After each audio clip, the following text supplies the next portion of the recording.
Assalamualaikum warahmatullahi wabarakatuh. Salam sejahtera semuanya. Perkenalkan, saya Sinta Aulia Firdaus, NPM 201783006. Program Studi Pendidikan Matematika, STKIP Kusuma Negara, Jakarta. Pada kesempatan kali ini, saya akan mempresentasikan terkait penelitian skripsi saya yang berjudul Analisis Kemandirian Belajar Peserta Didik dalam Pembelajaran Matematika melalui Metode Pembelajaran Daring dalam Jaringan di masa pandemi COVID-19.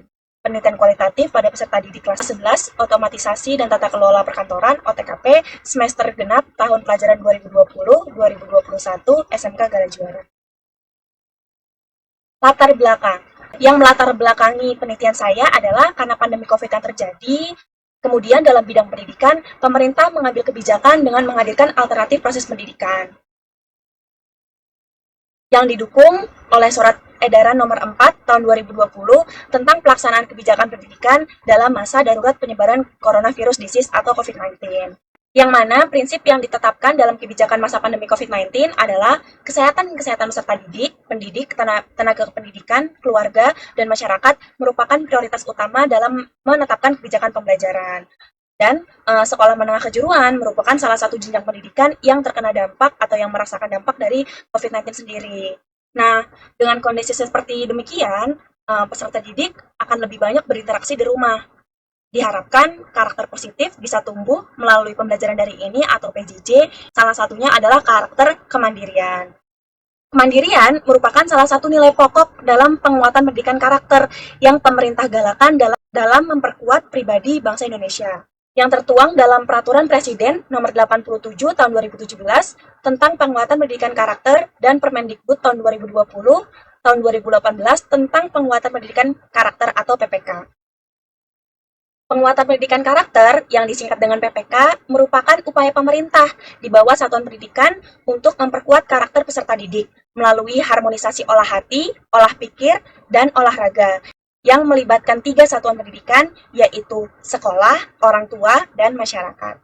Maka, melalui pembelajaran daring, peserta didik diharapkan memiliki kemandirian dalam belajar.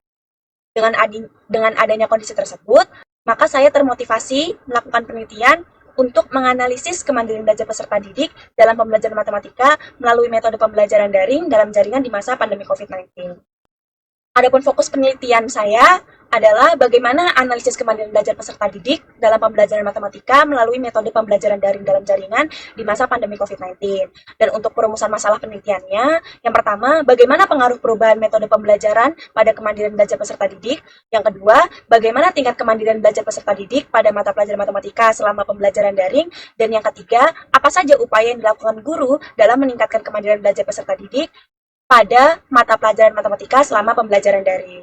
Untuk tujuan penelitian sendiri adalah untuk mengetahui tingkat kemandirian belajar peserta didik dalam pembelajaran matematika melalui metode pembelajaran daring dalam jaringan di masa pandemi COVID-19. Deskripsi, konseptual fokus, dan subfokus penelitian. Ada 2 pembahasan yang dibahas dalam bab 2 ini. Yang pertama ada kemandirian belajar, dan yang kedua adalah hakikat pembelajaran matematika dan pembelajaran daring. Dalam kemandirian belajar yang dibahas ada pengertian kemandirian belajar, aspek-aspek kemandirian belajar, ciri-ciri kemandirian belajar, proses kemandirian belajar, pentingnya kemandirian belajar bagi peserta didik, dan yang terakhir adalah pengukuran kemandirian belajar. Yang kedua ada hakikat pembelajaran matematika dan pembelajaran daring, meliputi pembahasan pembelajaran matematika, pengertian pembelajaran daring, karakteristik pembelajaran daring, manfaat pembelajaran daring, kelebihan dan kekurangan dari pembelajaran daring. Hasil penelitian yang relevan. Yang pertama, ada analisis karakter siswa dalam pembelajaran matematika setelah diterapkannya kurikulum 2013, studi kasus di SMA Negeri 1 Kartasuro. Penelitian yang telah dilakukan oleh Siti Solihhatun pada tahun 2014, fokus penelitian adalah perkembangan karakter setelah penerapan kurikulum 2013. Penelitian yang kedua, ada pendidikan karakter di lingkungan keluarga selama pembelajaran jarak jauh pada masa pandemi COVID-19. Penelitian yang telah dilakukan oleh Putu Yoga Puranida dan Made dan I Made Astrawinaya pada tahun 2020. Fokus penelitian adalah nilai-nilai karakter yang berkembang di lingkungan keluarga selama pembelajaran jarak jauh. Yang ketiga, ada analisis kembalian belajar siswa dalam pembelajaran tematik di kelas 2 SDI Al-Azhar 17 Bintaro. Penelitian yang telah dilakukan oleh Hafsah Salimah pada tahun 2019, fokus penelitian adalah kemandirian belajar siswa dalam pembelajaran tematik. Kemudian yang keempat ada analisis kemandirian belajar siswa pada mata pelajaran biologi di kelas 11, di kelas 10, MAS Al-Mustaqim, Kuburaya. Penelitian yang telah dilakukan oleh Ade Eni Suryani Bunandar pada tahun 2016, fokus penelitian adalah kemandirian belajar siswa dalam pembelajaran biologi. Metodologi penelitian. Metode penelitian yang digunakan dalam penelitian ini adalah deskriptif kualitatif dengan studi kasus. Dan teknik sampling yang digunakan adalah teknik purposive sampling. Adapun teknik purposive sampling ini adalah teknik pengambilan sampel sumber data dengan pertimbangan tertentu. Nah, pertimbangan tertentu ini misalnya orang tersebut yang dianggap paling tahu tentang apa saja yang kita harapkan atau terlibat dalam penelitian tersebut. Kemudian, tempat dan waktu penelitian dilaksanakan di kelas 11 OTKP SMK Gala Juara pada semester genap tanggal 7 April sampai dengan 28 Mei 2021. Latar penelitian, Yayasan Gala Juara SMK Gala Juara Sekolah Umum Nasional Plus yang beralamat di Jalan Kaliabang Tengah nomor 22, depan klaster Sriwidari, Taman Harapan Baru atau Pondok Ungu Permai, Kecamatan Bekasi Utara, Kota Bekasi. Data dan sumber data yang saya gunakan yaitu yang pertama ada data primer, yang kedua ada data sekunder. Data primer adalah data pokok yang merupakan sumber penelitian. Nah, adapun sumber penelitian saya sendiri adalah guru mata pelajaran matematika kelas 11 dan siswa kelas 11 OTKP SMK Gala Juara. Adapun data sekunder adalah data yang langsung dikumpulkan sebagai penunjang dari data primer. Teknik pengumpulan data yaitu yang pertama ada observasi, yang kedua wawancara, yang ketiga dokumentasi, dan yang keempat kuesioner. Kuesioner yang digunakan dalam penelitian ini adalah kuesioner berstruktur karena pertanyaan-pertanyaan yang disajikan dibuat langsung oleh peneliti. Kemudian, skala pengukuran yang digunakan dalam kuesioner penelitian ini adalah skala Likert. Kemudian selanjutnya, pemeriksaan keabsahan data. Yang pertama, memperpanjang waktu keikutsertaan peneliti di lapangan. Yang kedua, meningkatkan ketekunan pengamatan. Yang ketiga, melakukan triangulasi sesuai aturan. Yang keempat adalah analisis kasus negatif. Teknik analisis data, yang pertama ada data reduction atau reduksi data. Yang kedua ada data display atau penyajian data. Yang ketiga ada conclusion drawing, yaitu penarikan kesimpulan. Intinya yang pertama adalah peneliti melakukan observasi terlebih dahulu untuk mengumpulkan data. Kemudian peneliti menyebar kuesioner dan melakukan wawancara kepada narasumber. Saat wawancara, peneliti akan mentranskrip terlebih dahulu hasil wawancara yang telah didapatkan. Selanjutnya, peneliti akan mereduksi data dengan cara seleksi atau mengkategorikan dari hasil wawancara yang diperoleh, yang menurut peneliti dan sesuai dengan tema yang peneliti angkat. Kemudian, peneliti akan menghitung persentase dari hasil sebaran kuesioner.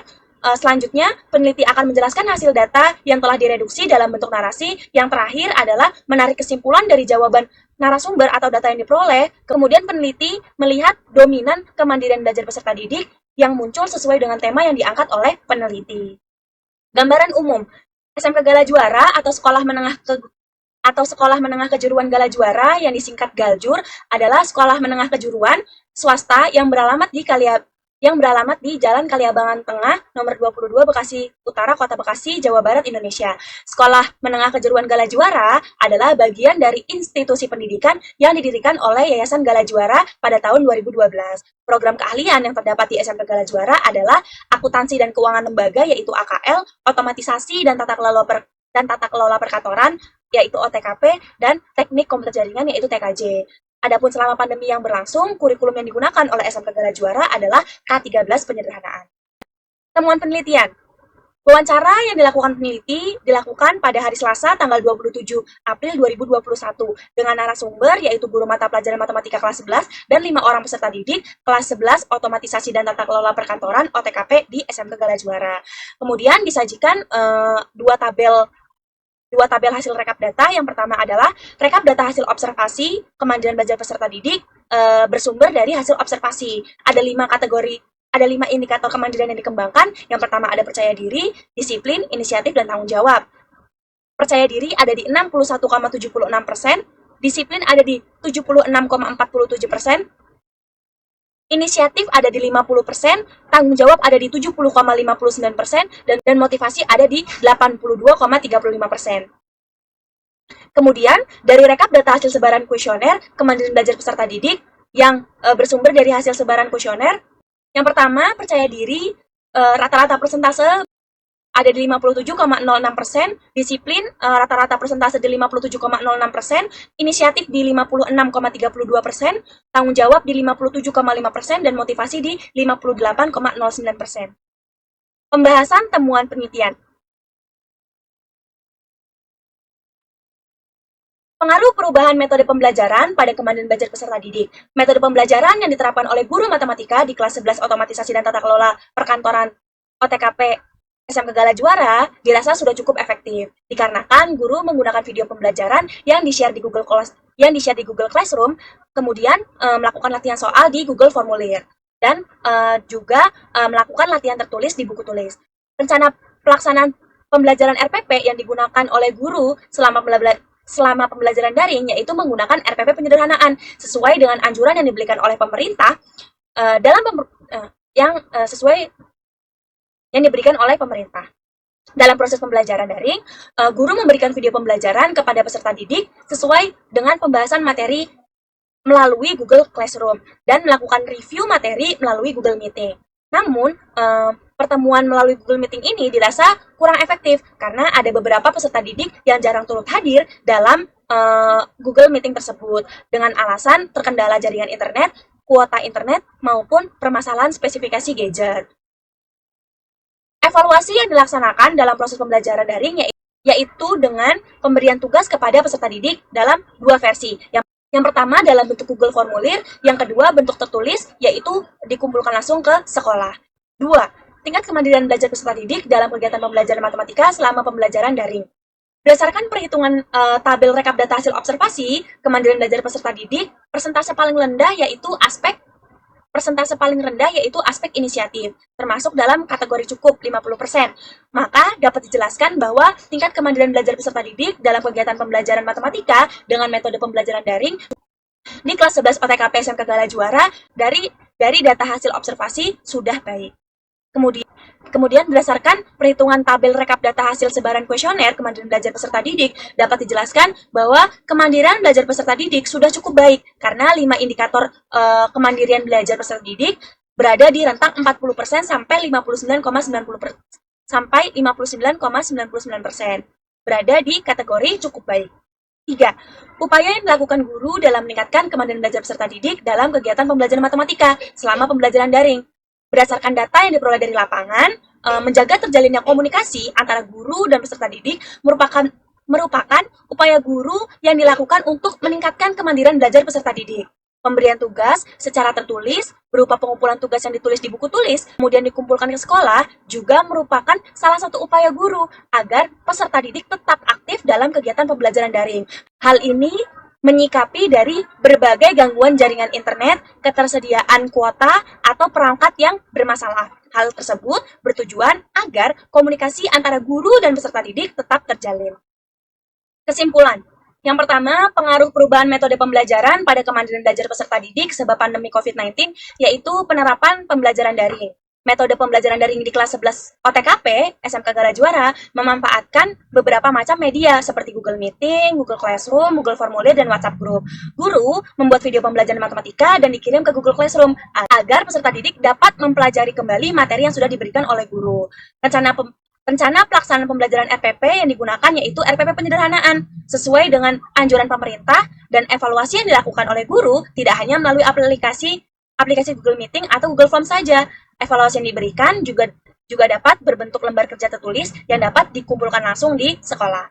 Yang kedua, tingkat kemandirian belajar peserta didik pada mata pelajaran matematika di kelas 11 OTKP SMK Gala Juara meliputi percaya diri, disiplin, inisiatif, tanggung jawab, dan motivasi.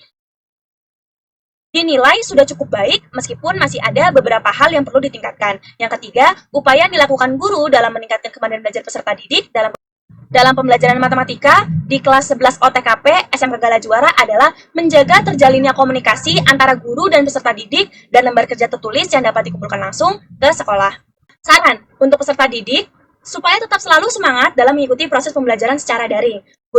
Untuk guru matematika diharapkan untuk meningkatkan kemampuan belajar peserta didik dengan menggunakan strategi pembelajaran yang dapat meningkatkan kemampuan belajar peserta didik, serta memberikan motivasi dan inovasi dengan berbagai kegiatan dan aktivitas yang mengembangkan kemandirian belajar peserta didik. Untuk orang tua, supaya ikut berpartisipasi melakukan pengawasan terhadap kegiatan pembelajaran daring peserta didik, serta membentuk lingkungan yang baik agar kemandirian belajar peserta didik yang sudah diupayakan di sekolah dapat dilaksanakan di rumah dengan baik, sehingga peserta didik terbiasa dengan kemandirian tersebut dan dapat mengembangkan di lingkungan masyarakat. Sekian presentasi dari saya, jika ada salah kata mohon dimaafkan. Wassalamualaikum warahmatullahi wabarakatuh.